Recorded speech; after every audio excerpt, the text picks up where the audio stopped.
Айде мини, почерпете да се бавим много. Ого, да вървим. Вървете, айде. Дай, отвори колата да разлезем. Май подарете ги на майката, ето. Ето ти иладите, тук се вземете тако. Краца, къде си ма? Краца, къде си ма? Мерси. Деревето да е бяло-червено, така светлия, да порасне, да е здраво, най-много да е здраво и късмета винаги да е с него. Сега, много здраве, много късмета. Много скарат папо хляб. Питка. Направо и така да. Айде на мама.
Дневният ред на нашето събрание ще бъде точка първа – отчет за дейността на клуба. Докладва председателя. Втора точка – разисквания, предложение за работата на клуба. И трета точка – предложение за промяна на управителния съвет. Имате дума. Има думата председателя да изложи бюджетния доклад. Апарат за кръвно налягане, сами, когато дойдете тук, сами да се уредите. Уредете се някакво, посрещате се, знаете да речем кога как. Защото ние нямаме този приоритет, ние нямаме това право. Биха ни оплекнали, ще кажат, то те ако са стават доктор или медицинско дете, един от секрете да ме платят, нали, да ти смеля кръвното, защото хората така правят. Но, сред вас има жени, които могат да мерят кръвно налягане. Сред самите вас. Поне знам го това нещо. Приказвайте си помежду си, апарата е на ваше разположение, като дойдете да приказвате нещо. Да кажа, искам апарата. Значи има. Искам да кажа, извинявай. Няма, това е разговор, да. Аз съм тук близко. Ако има някой зон, иска да си измени кръвното, да ме повикат, да ме викнат. Телефонът ми е 412, а на минут ще дойде, ще ми измеря кръвното. Тя значи няма да пуста касинката, дето я носиш днеска.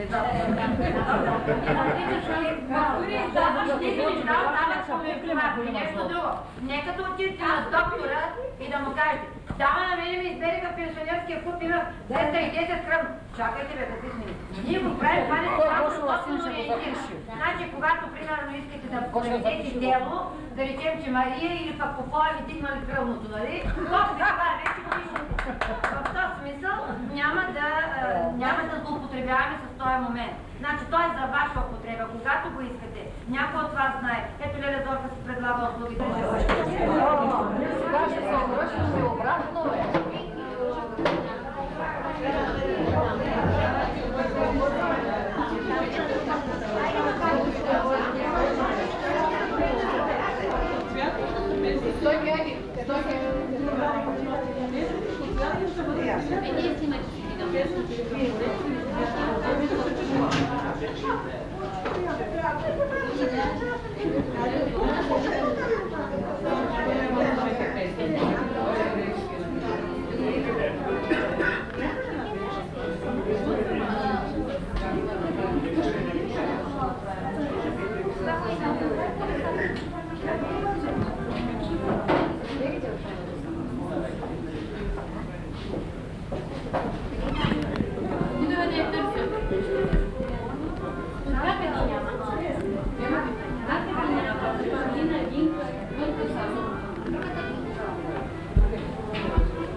Уважаеми членове на пенсионерския клуб, днеска е бабин ден, днеска е втория рожден ден на нашия клуб.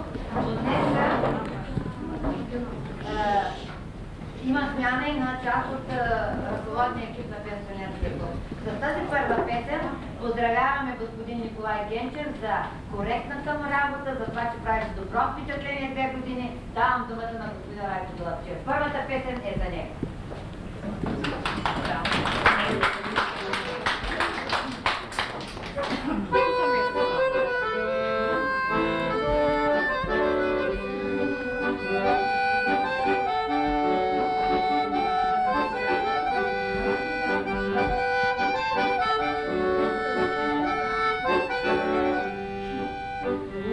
Domadosa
Натка и Панца ще ви изпълнят една хумористична песен за старото годенчарско време. Знаете как?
Show.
празник съвпадна с ранната пролет, ще я продължим с една хубава пролетна песен.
Може да играеш една.